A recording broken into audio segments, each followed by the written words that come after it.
Latest technology courses, best infrastructure మరియు అద్భుతమైన placements. Engineering లో మీ best choice Avian institute of engineering and technology, Ibrahimpatnam.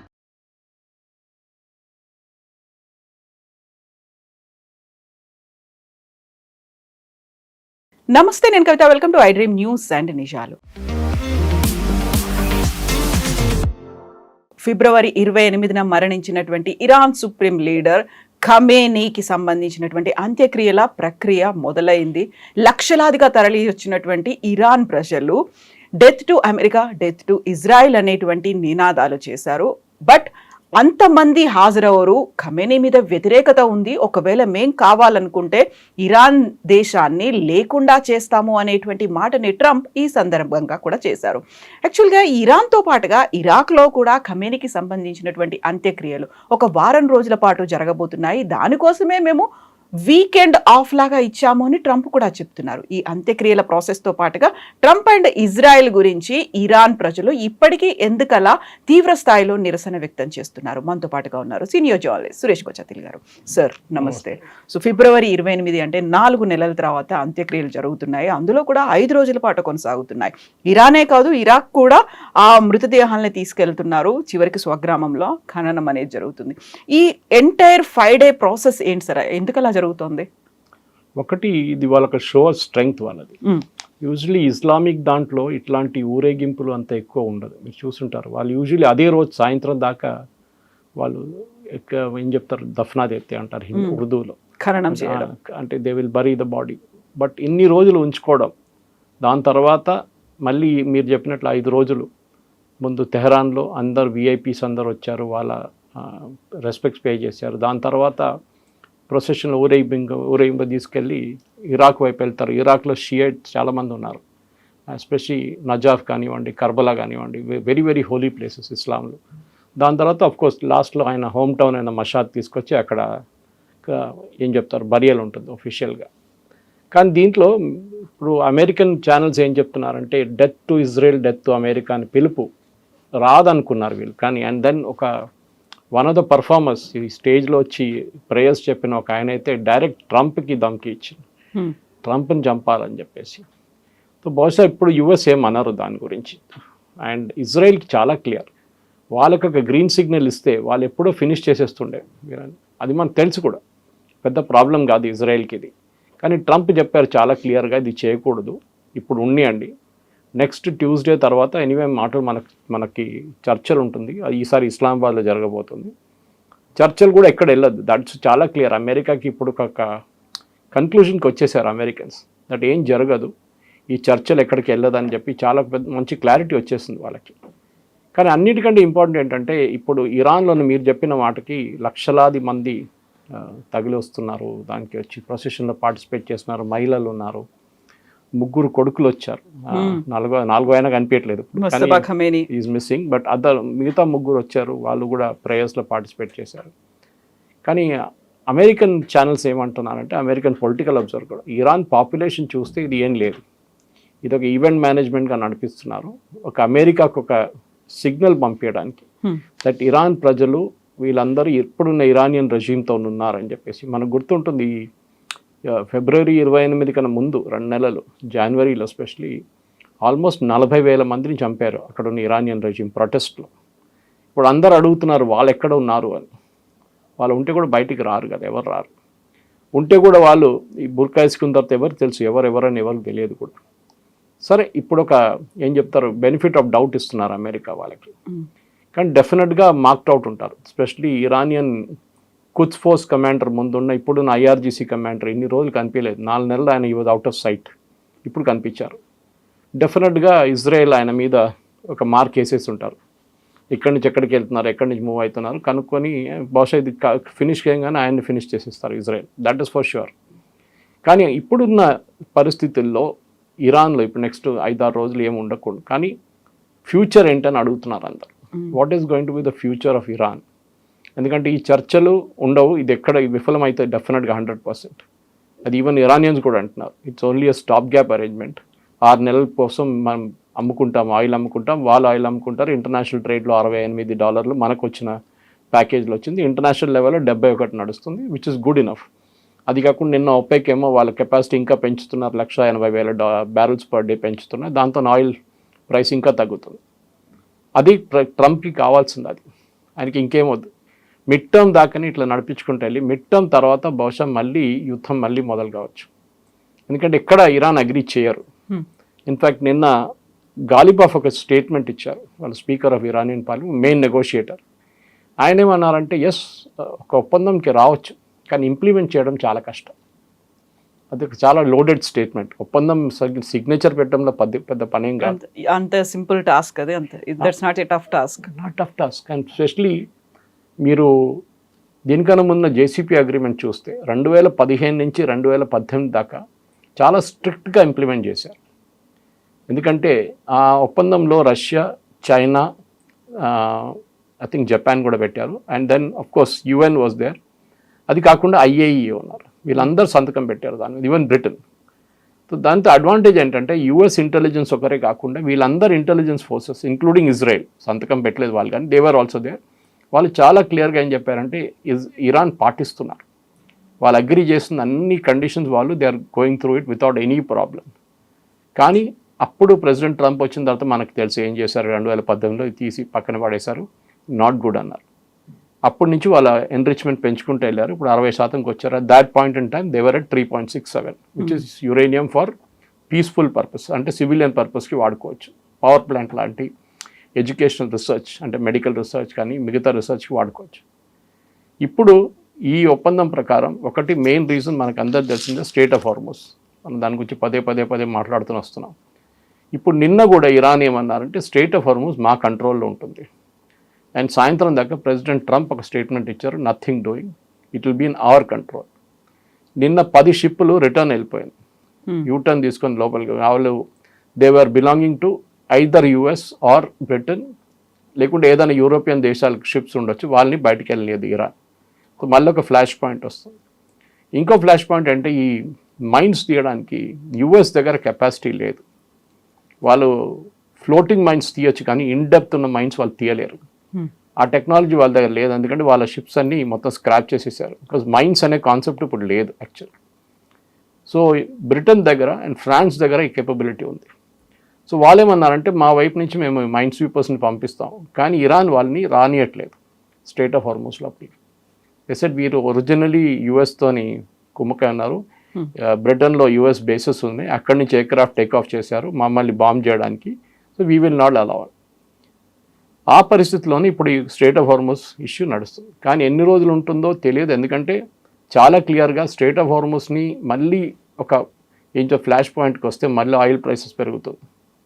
అది ఎవరికి అన్ని దేశాలు అంటున్నారు no, please don't do it. ఒక స్టెబిలిటీకి వచ్చాము ఇప్పుడు, మాకు మళ్ళీ డిస్టర్బెన్స్ వద్దు. సో ప్రెసిడెంట్ ట్రంప్ కూడా పాసిబ్లీ ఆయనకు ఒక ప్రాబ్లం ఇది, యాక్షన్ తీసుకుంటే మళ్ళీ ఆయిల్ ప్రైసెస్ పెరుగుతుంది. ఇన్ఫ్యాక్ట్ యూఎస్లో ఇంకొక ఐరన్ ఉంది కవిత గారు, యూఎస్లో ఇంకా $4 నడుస్తుంది. సో ఒక యూఎస్ గవర్నమెంట్ ఒక ఇన్వెస్టిగేషన్ ఆర్డర్ చేశారు. లోకమంతా ఆయిల్ ప్రైసెస్ తగ్గినప్పుడు, అంటే అట్లీస్ట్ క్రూడ్ ఆయిల్ తగ్గినప్పుడు మన దగ్గర యూఎస్ దగ్గర ఎందుకు తగ్గట్లేదు, రీటైల్ ప్రైసెస్ అంటే బంక్లో ఉన్న ప్రైసెస్ ఎందుకు తగ్గట్లేదు, $4, $4.5 నడుస్తుంది. రీజన్ ఉండొచ్చు, అక్కడ ఉన్న ఆయిల్ కంపెనీస్ అంతా కార్టెల్ ఫామ్ చేసి చేస్తున్నారు, దానికి యుఎస్ ప్రజలు సఫర్ అవుతున్నారు అనమాట. కానీ చూడాలి ఇప్పుడు, ఎందుకంటే ఈ ఫ్యూనరల్ ఒక ఎమోషనల్ మూమెంట్ ఇజ్రాయెల్ మన ఇరానియన్స్కి. Death to Israel, death to America అని చెప్పేది వాళ్ళ దగ్గర చాలా నార్మల్. మన దగ్గర ఓల్డ్ సిటీలో చెప్తారు, మన దగ్గర ఓల్డ్ సిటీలో అమెరికన్ ఫ్లాగ్స్ ఇంకా ఇజ్రాయలీ ఫ్లాగ్స్ తగలబెడుతుండే ముందు, ఇప్పుడు ఎక్కువ కనిపించట్లేదు. ఇజ్రాయలీ ఫ్లాగ్స్ మొన్న కూడా చేశారు వాళ్ళు, పాలస్తీనియన్ ఇష్యూ గురించి మాట్లాడుతూ. ఇప్పుడు మొన్న విఐపి డెలిగేషన్స్లో 2-3 ఇంపార్టెంట్ నొటేషన్స్ వచ్చింది. ఒకటి, యెమెన్ నుంచి హూతీలు వచ్చారు, హూతీ లీడర్స్. లెబనాన్ నుంచి హెజ్బుల్లా లీడర్స్ వచ్చారు. In fact Saudi Arabian planes Yemen మీద తిరిగారంట మొన్న, ఎందుకంటే ఇరాన్ నుంచి వచ్చిన ఒక ప్లేన్ ల్యాండ్ అయింది, అదే ప్లేన్లో ఒక డెలిగేషన్ ఇరాన్కి వెళ్ళింది. సో వీళ్ళేమంటున్నారంటే అక్కడ స్ట్రాండర్డ్ అయిన కొంతమంది సిటిజన్స్ ఉన్నారు, ఇరానియన్ సిటిజన్స్, వాళ్ళని తీసుకెళ్లారు. దాంతోపాటు మాకు డెలిగేషన్ కూడా వెళ్ళింది ఇరాన్కి అని. సో సౌదీ అరేబియా ఇప్పుడు ఇన్వాల్వ్ అయిపోయారు దీంట్లో. మనం ఇన్ని రోజులు సౌదీ అరేబియాని చూడలేదు ఈ యాక్షన్లో. ఇటువైపు ఏమో ఖతర్ ప్రాబ్లం ఏంటంటే ఈసారి ఇరాన్ దగ్గర నెగోషియేట్ చేసినప్పుడు చాలా మటుకు ఖతర్ ఫెయిల్ అయ్యారు ఈసారి. వాళ్ళు ఎక్కువ ఏం చెప్తారు పుష్ చేయలేకపోయారు ఇరాన్ని. ఎందుకంటే వాళ్ళకి ఇరాన్కి ఒక రిలేషన్షిప్ ఉంది. $6 బిలియన్ బ్యాంక్ అసెట్స్లో సీజ్ చేసింది ఖత్తర్ దగ్గర ఉంది. ఖత్తర్ ఏమో ఈ నెగోసియేషన్ మొదలైనప్పుడు ప్రామిస్ చేశారు, మేము మీకు ఇచ్చేస్తాం ఈ $6 బిలియన్. కానీ యుఎస్ ఇప్పుడు దానికి అడ్డంకులు పెడుతున్నారు. యుఎస్ ఏమంటున్నారు, మేము గ్రీన్ సిగ్నల్ ఇచ్చేదాకా మీరు ఇవ్వకూడదు. సో ఈ ఫ్యూనరల్ ప్రాసెస్ కోసం ఇస్లామిక్ కంట్రీస్ నుంచి కూడా రిప్రజెంటేటివ్స్ వస్తారు అనుకుంటే వాళ్ళని రాకుండా అడ్డుకున్నారు యుఎస్. ట్రంప్ చేయడం వల్ల వాళ్ళు రాలేకపోయారని. బట్ అదర్ కంట్రీస్ నుంచి ఆల్మోస్ట్ 100 కంట్రీస్ నుంచి రిప్రజెంటేటివ్స్ వస్తారు, మేము వాళ్ళందరినీ ఇన్వైట్ చేశాము అనేటువంటి మాట ఇరాన్ చెప్తోంది. బట్ మొస్తబా మాత్రం అటెండ్ అవ్వలేదు. ఆయన ముగ్గురు కుమారులు మాత్రం అటెండ్ అయ్యారు. మొస్తబా లాస్ట్ రిచువల్ కోసమైనా వస్తారేమో, బట్ ఇప్పటిదాకా అయితే అఫీషియల్గా ఇన్ఫర్మేషన్ లేదు అనుకున్నప్పుడు ఇస్లామిక్ కంట్రీస్ నుంచి అక్కడికి ఎందుకు వెళ్ళలేకపోయారు? అసలు అంతగా ట్రంప్ వాళ్ళని ఇంపాక్ట్, వాళ్ళ మీద ప్రభావం అనేది చూపిస్తోందా? ఉంది, డెఫినెట్గా. అమెరికా ప్రొటెక్షన్లోనే Saudi Arabia, UAE, Qatar, Bahrain, Kuwait వీళ్ళందరూ ఉన్నారు. Even to certain extent Oman. వీళ్ళు అమెరికన్ ప్రొటెక్షన్ లేకుంటే ఈ గవర్నమెంట్లు ఎవ్వరు ఉండరు రేపు. వాళ్ళ దగ్గర మనకు అందరు తెలిసింది ఒసామా బిన్ లాడెన్ వచ్చింది సౌదీ అరేబియా నుంచే కదా. One of the richest family Saudi bin Laden family అంటే కన్స్ట్రక్షన్లో అక్కడ వన్ ఆఫ్ ద నంబర్ 1 వాళ్ళు ఇప్పుడు కూడా. సో బిన్ లాడెన్ ఫ్యామిలీ వచ్చినప్పుడు వాళ్ళకి భయం ఏంటంటే ఏదో ఒక రోజు ఇంకొక ఒసామా తయారవుతాడు, వచ్చి మమ్మల్ని ఇక్కడి నుంచి ఒక కూ చేసేసి ఇక్కడ తీసేస్తారు, మమ్మల్ని చంపేస్తారంటే భయం ఉంది. వాళ్ళొక నేపాల్ మోడల్ చూస్తున్నారు. నేపాల్లో ఏం జరిగిందంటే విత్ ఇన్ ద ఫ్యామిలీ నుంచే వాళ్ళొకరిని నామినీ, అఫ్కోర్స్ అక్కడ ఐసిస్ లేదు, అల్ఖైదా లేదు, ఏం కానీ వాళ్ళ ఫ్యామిలీలో ఒక పాలిటిక్స్ ఉండే. దాంతోనే మనకు తెలిసింది అక్కడ జరిగిన మాస్ షూటింగ్లో మొత్తం రాయల్ ఫ్యామిలీకి అందరూ చనిపోయారు దాంట్లో. ఇది సౌదీ అరేబియాకి భయం ఉంది, ఇది ఖతర్ కూడా భయం ఉంది. Same Bahrain and Kuwait. Kuwait దీనికన్నా ముందు సఫర్ చేశారు, మనకు గుర్తుండి సదాం హుసేన్ టైంలో. ఇరాక్ ఇప్పుడు చూడండి, ఇరాక్లో మొన్న 2-3 ఇన్సిడెంట్స్ జరిగింది, అది మనకి పబ్లిక్ అటెన్షన్లో రాలేదు. ఒకటి అమెరికా వాళ్ళ వైపు నుంచి మళ్ళీ అక్కడున్న ఫోర్సెస్ మీద దాడి చేశారు. ఇరాక్ నుంచి ఒక కర్డ్ ఫోర్స్ ఇరాన్లో దూరారు, అక్కడున్న 8 మంది సోల్జర్స్ని చంపారు, ఇరానియన్ సోల్జర్స్ని. ఫస్ట్ టైం ఆఫ్టర్ ఈ ఫిబ్రవరి 28 తర్వాత అమెరికా, ఇజ్రాయెల్ కలిసి చేసిన ఫస్ట్ పని ఇది, కర్డ్స్ ఎంటర్ కావడం ఇరాన్లో. అది వాళ్ళు సక్సెస్ఫుల్ అయితే ఒక పార్ట్ ఆఫ్ ఇరాన్ వాళ్ళు తీసుకుంటారు కంట్రోల్. సో అది బహుశా ఈ ఫ్యూనరల్ తర్వాత ఏమైనా జరగవచ్చు. సో అమెరికా ఇండైరెక్ట్గా ఫండింగ్ ఇస్తారు, ఇజ్రాయెల్ ఓపెన్గా ఫండింగ్ ఇస్తారు అండ్ ఆయుధాలు ఇస్తారు. కర్డ్స్ మీద యాక్షన్ ఉంటుంది, కర్డ్స్ ఏమైనా చేస్తే అది కూడా ఉండదు. సో ఇప్పుడు ఇరాక్ వైపు నుంచి కూడా ప్రాబ్లం ఉంది.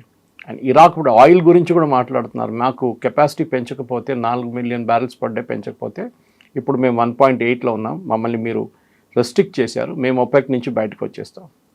సో ఇరాన్లో ఉన్న డిస్టర్బెన్స్ ఇరాక్లో కూడా కనిపిస్తుంది. ఇరాక్లో ఒక కొత్త రెజీమ్ని తీసుకురావడానికి అమెరికా ప్లాన్ చేస్తున్నారు. అక్కడ ఉన్న ఎలక్షన్ జరిగి ఒక ప్రెసిడెంట్, ప్రైమ్ మినిస్టర్ అందరూ ఎలక్ట్ అయ్యారు, కానీ వాళ్ళందరూ ఇన్ఎఫెక్టివ్గా ఉన్నారు. సేమ్ థింగ్ సిరియాలో నడుస్తుంది. సిరియాలో ఒక పోర్షన్కి అమెరికా ఇప్పుడు ఇజ్రాయెల్ కంట్రోల్ ఇచ్చేసారు. అక్కడ ఉన్న ప్రెసిడెంట్ మనకు తెలిసిందే, హీ వాజ్ నామ్కి ఒక X Al-Qaeda, X ISIS candidate, ఆయన ఫ్రాన్స్కి వెళ్తున్నారు ఇప్పుడు. ఇట్లాంటి పరిస్థితుల్లో మిడిల్ ఈస్ట్ అనేది ఒక ఫ్రాక్చర్డ్ అయిపోయింది. ఇరాన్ నుంచి బయటకు వచ్చిన ప్రాబ్లమ్స్ ఇదంతా. ఒకటి, ఇరాన్ ఏమంటారు, వీఆర్ నంబర్ 1, మేము అమెరికాను అడ్డుకున్నాం, we protected our citizens. America విధంగా ఎంత పెద్ద బాంబింగ్ చేసినా కానీ మేము సర్వైవ్ అయినాం.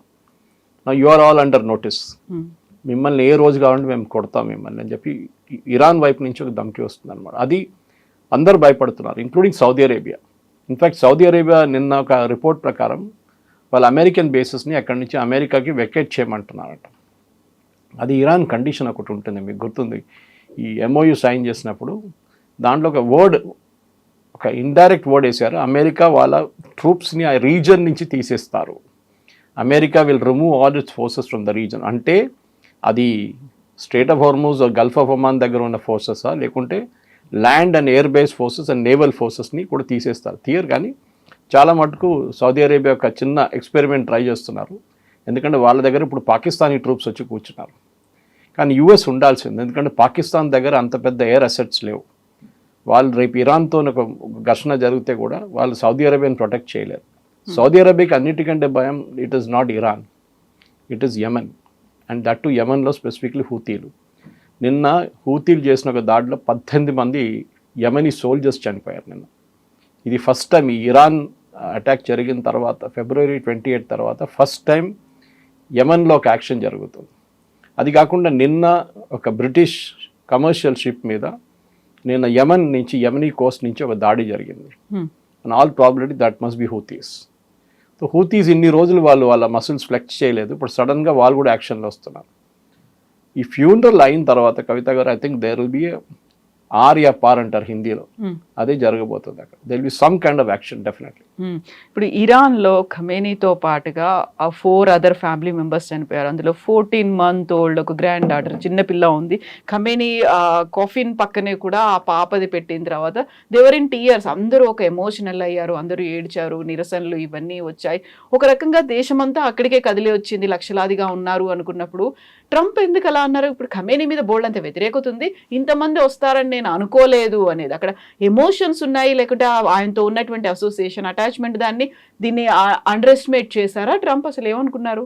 లేదు, ట్రంప్ ఒక స్టేట్మెంట్ ఇచ్చారు కానీ మిగతా రిపబ్లికన్ పార్టీ వాళ్ళు అట్లా అనట్లేదు. వాళ్ళు ఏమంటున్నారంటే ఇది ఈవెంట్ మేనేజ్మెంట్ చేస్తున్నారు ఇరాన్ అంటున్నారు. ప్రజల్ని తీసుకురావడంలో పెద్ద పని ఏముంది, డబ్బులు ఖర్చు పెడితే ఎవరైనా వస్తారు, లేకుంటే థ్రెట్ ఇష్యూ చేస్తే ఎవరైనా వస్తారు, వచ్చిన వాళ్ళు మళ్ళీ వస్తారు. మీకు ఎట్లా తెలుసు వచ్చిన వాళ్ళకి వస్తున్నారు మళ్ళీ కొత్త వాళ్ళు వస్తున్నారని? ఇన్ఫ్యాక్ట్ తెహరాన్లో పెద్ద టెంట్ సిటీ వచ్చేసింది ఓవర్ నైట్. అంటే సిటీ నుంచి బయట నుంచి వచ్చిన వాళ్ళు చాలామంది, ఎందుకంటే ఇది అన్ని సిటీస్కి వెళ్ళదు కదా. ఫర్ ఎగ్జాంపుల్ ఇస్ఫహాన్కి వెళ్ళదు. సో దెన్ డెఫినెట్లీ ఇస్ఫహాన్ నుంచి వాళ్ళు ఇక్కడికి వస్తారు, మషాద్కి వెళ్తారు, లాస్ట్ వాళ్ళ హోమ్ టౌన్ అదే కదా. సో అట్లాంటి పరిస్థితుల్లో ఇరాన్లో వచ్చిన దానికి పెద్ద ఫుడ్ క్యాంప్స్ పెట్టారు అక్కడ. మొన్నటి నుంచి పెద్ద కిచెన్స్ పెట్టి అక్కడ ఒక బయట నుంచి వచ్చే వాళ్ళ కోసం ఫుడ్ తయారు చేస్తున్నారు, వాళ్ళకి టెంట్ సిటీ క్రియేట్ చేశారు. సో ఒక ఫెస్టివ్ అట్మాస్ఫియర్ అనకుండా ఒక మౌర్నింగ్ అట్మాస్ఫియర్ అది. కానీ ప్రజలు రావడం అనేది పెద్ద మన ఒక ఓటింగ్ ఒక ప్లస్ పాయింట్గా వాడుకోక్కర్లేదు ఈ రెజీమ్కి. అది వాళ్ళ హార్డ్ కోర్ ఈసి ఇరాన్లో కవిత గారు ఒక 1/3 డివిజన్ ఉంది. 1/3 ఏమో ఈ రిలీజియస్ ఫ్యానటిక్స్ ఉన్నారు చూడండి, ఈ ముల్లాలు వాళ్ళతోనున్న క్రౌడ్ మీకు ఇప్పుడు కనిపిస్తున్నారు. ఇంకొక 1/3 ఏమో ఈ రెవల్యూషనరీ గార్డ్స్. వాళ్ళేమంటారు, మేము ఎవరితోని కలవట్లేదు, మేము ఇండిపెండెంట్గా ఉన్నాం, మేము మా డిసిషన్స్ మేమే తీసుకుంటాం. స్టేట్ ఆఫ్ హార్మోస్ కంట్రోల్ చేస్తుంది వాళ్ళే, కెషమ్ ఐలాండ్ కంట్రోల్ చేస్తుంది వాళ్ళే. మూడో గ్రూప్ ఏమో ఈ గాలిబాఫ్ కానీ ప్రెసిడెంట్ పెస్కేషియన్ కానీ ఈ అరాచి పొలిటికల్ ఎలీట్. సో మొన్న కూడా ఈ ప్రొటెస్ట్ జరిగినప్పుడు వీళ్ళు ఫస్ట్ రౌండ్ చర్చలకు వెళ్ళినప్పుడు స్విట్జర్లాండ్కి ఇరాన్లో పెద్ద గొడవ ఉండే. వీళ్ళు ఎందుకు వెళ్తున్నారు, మన సుప్రీం లీడర్స్ని చంపిన వాళ్ళ దగ్గరికి ఎందుకు వెళ్ళి మాట్లాడుతున్నారని ఫస్ట్ గ్రూప్ అబ్జెక్ట్ చేశారు. సెకండ్ గ్రూప్ ఏమనలేదు, ఫస్ట్ గ్రూప్ అబ్జెక్ట్ చేస్తారు, రిలీజియస్ గ్రూప్. కానీ రిలీజియస్ గ్రూప్ అక్కడున్న రిలీజియస్ గ్రూప్ పట్టు తక్కువైంది. ఇప్పుడు ముస్తఫా ఖమేనీ ఉన్నారంటారు, మనం ఇవాళ ఎవ్వరు చూడలేదు వాళ్ళ దగ్గర. ఇజ్రాయెల్కి తెలియకుండా ఏమి ఉండదు, let us be very clear. ఇజ్రాయెల్కి ఒక పిల్లి రోడ్ క్రాస్ చేస్తే కూడా ఇరాన్లో తెలిసిపోతుంది క్రాస్ చేసిన రోడ్ అని. వాళ్ళకి అంత దగ్గర నాలెడ్జ్ ఉంది వాళ్ళ దగ్గర. సో ఇరాన్ డెఫినెట్లీ ఇజ్రాయెల్ దగ్గర నాలెడ్జ్ ఉంటుంది, ఈయన బతుకున్నాడు చనిపోయాడు అని చెప్పేసి, ఆర్ ఈస్ బ్యాడ్లీ డిస్ఫిగర్డ్ అన్నారు. బట్ ఆయన్ని కూడా లేపేస్తాము అనే మాట ఇజ్రాయెల్ చేస్తారు. ఇజ్రాయెల్ దీనికన్నా ముందు ఎన్నో న్యూక్లియర్ సైంటిస్ట్ని చంపారు. ఇరాన్లో ఉన్న 45 న్యూక్లియర్ సైంటిస్ట్ని టార్గెట్ చేసి చంపారు. యుఎస్ ఏమో last president Trump last time ఉన్న ఫస్ట్ టర్మ్లో కాసిం సులేమానీని చంపారు. He was the commander of IRGC commander, top most. And ఆయన న్యూక్లియర్ కూడా ఓవర్సీ చేస్తుండే, even though was not a nuclear scientist. ఈ పరిస్థితిలో ఇజ్రాయెల్ చేస్తారు వాళ్ళు. ఇప్పుడు మీరు చూడండి, లెబనాన్లో చేసిన ఒప్పందం కవిత గారు, ఇజ్రాయెల్ అండ్ లెబనాన్ ఒప్పందం పెట్టారు యుఎస్ సూపర్విజన్లో. ఏమన్నారు, హెజ్బుల్లాని డిసామ్ చేయాలన్నారు. హెజ్బుల్లా డిసామ్ చేయనియరు. సేమ్ సిచ్యువేషన్ మనం ఇక్కడ చూసాం, ఎవరు మన గాజాలో హమాస్ని డిసామ్ చేయమన్నారు, ఇవాళ దాకా జరగలేదు. ఇజ్రాయెల్ ఏం చేశారు, లాస్ట్ 10 రోజుల్లో, ఇది మన నార్మల్ ప్రేక్షకులు చూడరు న్యూస్ లేదంతా, కానీ ఇజ్రాయలీ వెబ్సైట్స్కి వెళ్తే Israeli social media handle and especially Israeli defence forces వాళ్ళ సోషల్ మీడియా హ్యాండిల్స్ ఫాలో చేస్తే లాస్ట్ 15 రోజుల్లో వాళ్ళు 10 మంది టాప్ కమాండర్స్ని చంపారు హమాస్. అంటే వాళ్ళు ఇంకా ఉన్నారు అక్కడ. And these are specifics. వాళ్ళు అంటున్నారు this guy kidnapped 1 Israeli soldier. ఏది ఆ గాజా అటాక్ జరిగినప్పుడు, గాజా నుంచి ఇజ్రాయెల్ మీద October 7th 1000 రోజులు అయిపోయినప్పుడు దాని అటాక్ జరిగింది. సో వాళ్ళకి ఎవరిని కిడ్నాప్ చేశారు కూడా తెలుసు. ఇంకొక హాస్టేజ్ని ఒక టనల్లో ఉంచుకున్నారు వీళ్ళు. ఆ టనల్ని నిన్న సిమెంట్ వేసి క్లోజ్ చేసేస్తారు గాజాలో. ఆలోచించండి. సో అంత డెఫినెట్ ఇంటెలిజెన్స్ ఇజ్రాయెల్ దగ్గర ఉంది. Mossad is ultimate. మన సిఐ కూడా పనికిరాదు దాని ముందు. సో వాళ్ళు కావాలంటే రేపు ముస్తఫా ఖమేని లేపడానికి పాసిబిలిటీ ఉంది, ఆయన బయట కనిపిస్తే. కానీ ఇప్పుడున్న దానికి అమెరికాకు ఒక జవాబు ఇవ్వాల్సి వస్తుంది ప్రెసిడెంట్ ట్రంప్కి. ఇదంతా అయిన తర్వాత, ఈ ఎమోషన్స్ అన్నీ అయిన తర్వాత, what is death to America, what is death to Israel అంటే మేము మీతో మాట్లాడుతున్నాం అప్పుడు కూడా మా మీద. ఇంకోటి రెండవది, వాళ్ళ వైపు ఈ ఫస్ట్ గ్రూప్ నుంచి ఒక థ్రెట్ ఉంది అమెరికాకి. మా సుప్రీం లీడర్ని చంపారు మీరు, so there should be revenge అన్నారు. రివెంజ్ అంటే ఒకటే కదా, ఇజ్రాయెల్ మీద మీరేం చేయలేరు, వాళ్ళకి తెలుసు అది. ఇరాన్ చాలా క్లియర్, చేస్తే అమెరికా మీద చేస్తారు. అదేంటి, ఏదైనా అమెరికాలో ఒక చోట్ల ఏదైనా అటాక్ జరగవచ్చు. కానీ డిపార్ట్మెంట్ ఆఫ్ హోమ్లాండ్ సెక్యూరిటీ అమెరికాలో చాలా టైట్ ఉన్నారు వాళ్ళు. ఎస్పెషల్లీ 9/11 జరిగిన తర్వాత వాళ్ళ సెక్యూరిటీ పెంచుకోవాలి. ఇవాళ దాకా వాళ్ళ సాయిల్ మీద ఒక్క టెర్రరిస్ట్ అటాక్ కూడా జరగలేదు ఆ రోజు నుంచి. దానికి మెక్సికో వాల్ ఉండొచ్చు కారణం, కెనడియన్ వైపు నుంచి బార్డర్ కాకుండా యుఎస్ ఎయిర్పోర్ట్లో ఉన్న అరైవల్స్ని చాలా స్ట్రిక్ట్గా మానిటర్ చేస్తున్నారు. ఈవెన్ వాళ్ళ దగ్గర హోమ్ గ్రౌండ్ టెర్రరిస్ట్ గ్రూప్స్ ఎవరైనా ఉంటే, ఎందుకంటే అమెరికాలో కాల్పులు అనేది చాలా కామన్, మనకు తెలిసిందే. అక్కడ గన్ కల్చర్ ఉంది ఒకటి, మనం రెగ్యులర్గా వింటుంటాం. ఆన్లైన్ మీద మంది చనిపోయారు, స్కూల్లో కాల్పులు జరిగినాయి, యూనివర్సిటీలతో కాల్పులు జరిగినాయి. చేయాలంటే ఈ ఫోర్సెస్ చేయొచ్చు. ఇరాన్లో ఉన్న కొంతమంది వాళ్ళు, అక్కడ అమెరికాలో ఉన్న వాళ్ళు ఈ అటాక్స్ చేయొచ్చు. సో నెక్స్ట్ పాసిబ్లీ ఒక 3-4 వారాల్లో ఈ ఎమోషన్స్ బయటకు వచ్చిన తర్వాత, దెన్ పాసిబ్లీ ఇరాన్ వైపు నుంచి ఏదైనా జరిగితే అమెరికా దాన్ని ఒక ఎక్స్క్యూజ్గా వాడుకుంటారు, ఇరాన్ మీద మళ్ళీ దాడి చేస్తారు. ఎందుకంటే again and again president Trump చెప్పారు చూడండి, 1 shot I can finish all these fellows. ఒకే ఒక్క షాట్ చాలని. సో అది చేస్తారు కూడా వాళ్ళు, కావాలంటే చేయొచ్చు. ఐడియల్ ఇస్ దిస్ వన్, ఈ ఫ్యూనరల్. కానీ ఇట్లాంటి ఒక ప్లేస్లో ఇంతమంది ఇంటర్నేషనల్ డెలిగేషన్ మీరు చెప్పారు చూడండి, మన దేశం నుంచి వెళ్ళారు చాలామంది. అట్లాంటి పరిస్థితుల్లో డెఫినెట్గా పీడీపీని ఇన్వైట్ చేశారు. PDP chief Mehbooba Mufti was a Sunni, ఆమెను ఇన్వైట్ చేశారు. కశ్మీర్ నుంచి షియా లీడర్స్ని ఇన్వైట్ చేశారు. కానీ బీజేపీ లీడర్స్ని ఇన్వైట్ చేయలేదు. ఇరానియన్ ఎంబసీ చేశారో తెలియదు నాకు, ఓపెన్లీ అయితే లేదు. కాంగ్రెస్ లీడర్స్ని ఇన్వైట్ చేశారు. ఓకే, అంటే పొలిటికల్ అఫిలియేషన్ చాలా క్లియర్గా తెలిసిపోతుంది. కాకపోతే ఇరాన్ ఇప్పటికి కూడా భారతదేశంతో ఒక ఫ్రెండ్లీ అట్మాస్ఫియర్, ఆ నేచరే కనిపిస్తోంది కదా, మన దగ్గర రాలేదు. కరెక్టే, ఎందుకంటే మన వైపు నుంచి కూడా ఉన్నాయి, పాకిస్తాన్ వైపు నుంచి. మనకేంటి ప్రాబ్లం అంటే they become very close to Pakistan. మనకు అదొక ప్రాబ్లం ఉంది. పాకిస్తాన్తో ఏ దేశం క్లోజ్ రిలేషన్షిప్ డెవలప్ చేస్తే మనకది మన నెక్స్ట్లో నెగటివ్గా వచ్చేస్తారు. Turkey is a classic example. And Turkey మనకి ఇజ్రాయెల్కి ఒక పెద్ద ఎనిమీ ఇప్పుడు. ఇన్ఫ్యాక్ట్ నిన్న ప్రైమ్ మినిస్టర్ నెటన్యాహు ఒక స్పీచ్ ఇచ్చారు నిన్న. అగైన్ అక్కడ ఆడియన్స్లో చాలామంది అడిగారు, ఈవెన్ ప్రెస్ కూడా, మీడియా కూడా అడిగారంట, దట్ మీకు జేడీ వ్యాన్స్ గారు చెప్పారు యుఎస్ ఈజ్ ఓన్లీ అలై, అంటే ఒకటే అలై ఉన్నారు ఇజ్రాయెల్కి, అది మరి మర్చిపోకండి నెటన్యాహు, అది మేము యునైటెడ్ స్టేట్స్ ఆఫ్ అమెరికా అని చెప్తే, నెటన్యాహు నిన్న అన్నారు, సారీ మిస్టర్ వ్యాన్స్, మీరు కాదు, నాకు ఇంకొక దేశం ఉంది where have huge fan for, that is India అని చెప్పారు. అది నిన్న నైట్ నుంచి ట్రెండ్ అవుతుంది అది. సో మనకి ఇజ్రాయెల్ దగ్గర ఉన్న రిలేషన్షిప్ చాలా క్లోజ్. అది మన మిసైల్ ప్రొడక్షన్ ఉండొచ్చు, ఇజ్రాయేలీ టెక్నాలజీ ఉండొచ్చు, పెగసస్ లాంటి సాఫ్ట్వేర్ ఉండొచ్చు. అది పెద్ద ఇష్యూ అని మీకు గుర్తుంటుంది. ఎందుకంటే మన దగ్గర కశ్మీర్లో సెక్యూరిటీ ఫోర్సెస్కి ఇంత పెద్ద సక్సెస్ రావడానికి కారణం ఈ పెగసస్ సాఫ్ట్వేర్. దాన్ని అడ్డుకోవడానికి కాంగ్రెస్ చాలా ట్రై చేశారు. రాహుల్ గాంధీ నా ఫోన్లో పెగసస్ పెట్టారని, కమ్యూనిస్ట్ వాళ్ళు మా ఫోన్లో పెగసస్ పెట్టారని చెప్పేసి. కానీ యాక్చువల్ పెగసస్ వాడుకున్నది కశ్మీర్లో, ఎస్పెషల్లీ టెర్రరిస్ట్ గ్రూప్ వ్యతిరేకంగా వాడారు. అది చాలా ఎఫెక్టివ్గా వచ్చింది. దానికోసం వాళ్ళు మొబైల్ ఫోన్లు యూజ్ చేయడం బంద్ చేసి శాటిలైట్ ఫోన్స్కి వెళ్ళిపోయారు మళ్ళీ. సో అదే పెద్ద సక్సెస్ ఉండే మనకి. అది కాకుండా చాలా మటుకు మనం మాట్లాడలేము ఇట్లాంటి ఓపెన్ ఫోరంలో, కానీ మనకి ఇజ్రాయెల్కి చాలా క్లోజ్ సంబంధాలు ఇప్పుడు. దట్ ఈస్ వై ఒక డెలిగేషన్ పంపించమంటే చాలామంది కాంగ్రెస్ లీడర్స్ అడిగారు, ఎందుకు మోదీ గారు వెళ్ళలేదు, మోదీ గారిని పిలిచారు కదా అంటే, నో, నాట్ రిక్వైర్డ్, ఆ లెవెల్లో వెళ్ళక్కర్లేదు. ఇప్పుడు మనం వీల్ ప్లే వెయిటింగ్ గేమ్ అంటాం మనం. ఇన్ఫ్యాక్ట్ ఇరానియన్ ఆయిల్ మినిస్ట్రీ కవిత గారు మన దేశంకి వచ్చారు. ఏది ఈ ఫ్యూనరల్ కన్నా 2 వారాల ముందు దేవర్ ఇన్ అవర్ కంట్రీ, అంటే ఈ శాంక్షన్స్ లిఫ్ట్ చేశారు చూడండి. ఇరానియన్ డెలిగేషన్ ఆయిల్ మినిస్టర్తో సహా భారతదేశంలో వచ్చి కూర్చున్నారు, 2 రోజులు ఉన్నారు. అండ్ వాళ్ళు డెస్పరేట్గా అంటున్నారు, మీరు చెప్పండి రేట్, మీకు ఆ రేట్కి ఇచ్చేస్తాం. $40 అంటే $40 ఇచ్చేస్తాం, $50, 50 ఇంటర్నేషనల్ రేట్లు 76 నడుస్తుండే అప్పుడు. ఎందుకంటే ఇప్పుడు కూడా అమెరికా శాంక్షన్స్ లిఫ్ట్ చేశారు, కానీ బ్యాంకింగ్ సిస్టమ్స్ రీస్టోర్ చేయలేదు. ఫర్ ఎగ్జాంపుల్ మీరు $2 మిలియన్ బ్యారెల్స్ పర్ డే తీసుకున్నారు, 5 రోజులకి 10 బిలియన్ బ్యారెల్స్ తీసుకున్నారు, పర్ బ్యారెల్కి 60 అనుకోండి, మీరు మల్టిప్లై చేస్తే తెలిసిపోతే హ్యూజ్ అమౌంట్. ట్రాన్స్ఫర్ ఎట్లా చేస్తారు? ఇక్కడ ఇరాన్ ప్రాబ్లం వచ్చింది.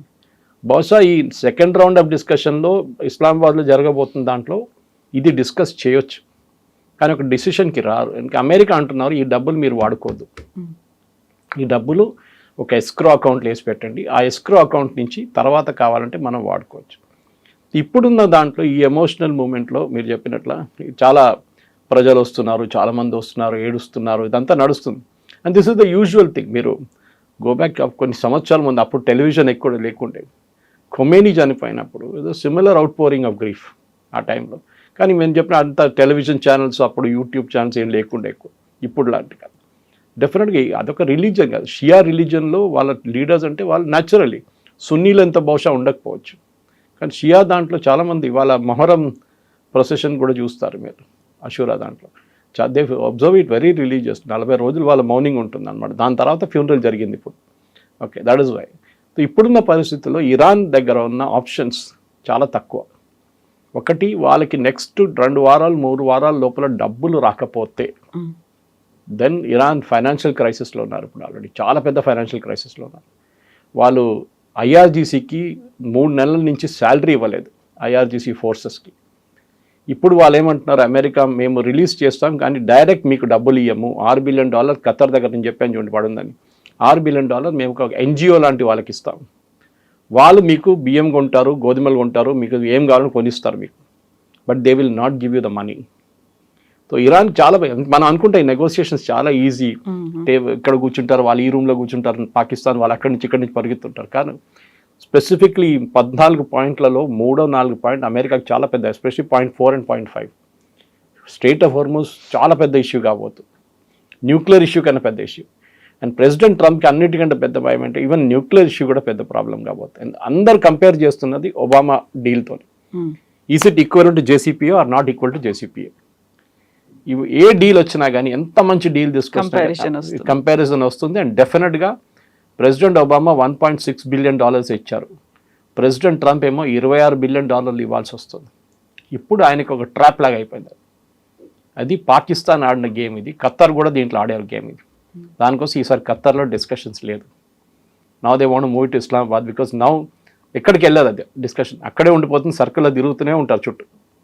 మీరు చూడండి 6 నెలల తర్వాత ఎక్కడున్నాం, ఇప్పుడు అక్కడే ఉంటాం. We have very good discussions అంటారు ప్రెసిడెంట్ ట్రంప్. ఏం డిస్కషన్ జరిగింది, ఏం జరగలేదు. యాక్చువల్లీ ఇరాన్ అంటారు అసలు మాట్లాడనే లేదంటున్నారు వాళ్ళు, మేము న్యూక్లియర్ ఇష్యూ గురించి అసలు it is not even on the agenda అంటారు.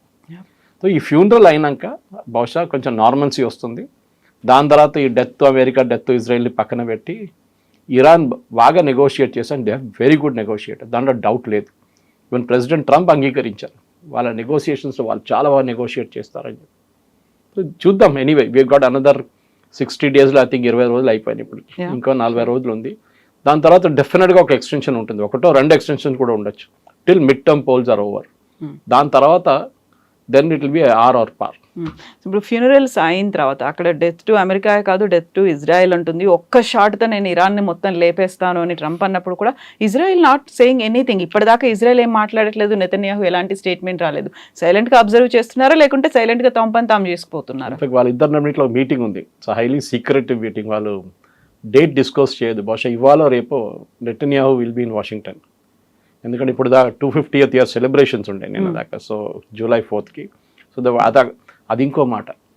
ఇరాన్ వాళ్ళు అంటున్నారు మీరు కావాలని చేస్తున్నారు, July 4th అక్కడ మీరు సెలబ్రేషన్ చేసుకుంటే ఇక్కడ మేము ఫ్యూనరల్ సెరమనీస్ అంటే యుఎస్ అఫీషియల్స్ అన్నారు మేము July 4th మార్చలేం కదా, మాకు అది ఇండిపెండెన్స్ డే మాది, ఆ రోజు మేము సెలబ్రేట్ చేసుకుంటాం. మీరు కావాలంటే అక్కడిక్కడ 3-4 రోజులు మార్చుకోవచ్చు కదా, మీరెందుకు అదే రోజు తీసుకొచ్చి పెట్టారు?